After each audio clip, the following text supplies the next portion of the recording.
Mariloy's Pansiteria na matatagpuan po sa Cabagan, Isabela. Ayan po kanilang pansit. Pansit Cabagan talaga. O, ayan. Ang daming tapos magta-travel po tayo papunta po doon sa Cagayan. O, sige.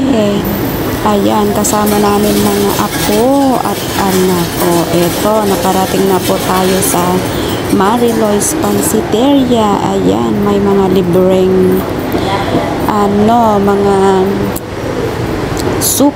O, ayan, ang pansit. Wow, nakakagutom. Tapos, may libre po silang suman. O, diba? Ito po yung gawa ng taga Isabela na suman. Ang sarap po nilang gumawa. O, ayan, ang pansit. At andyan na rin ang mga sabaw. Yan. Tapos, laso na, kalamansi at toyo. O, sige, kain na po tayo. Ang mga bata, o yan, gutom na gutom. O, ito po ang kanilang location. Along the highway lamang po. O, sige, ito, napakalinis. Maaliwalas po sa mata, paningin. O, ayan. Ang ganda po ng kanilang mga upuan, lamesa.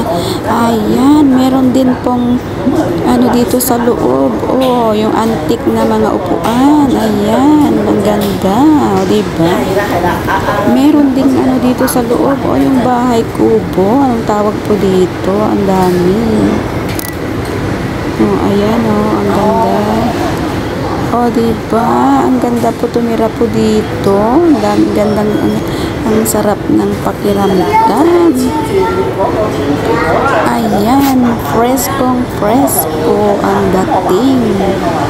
O, yan, ang kanilang yung bahay kubo. Ano pong tawag po dyan? O, sige, kain po tayo.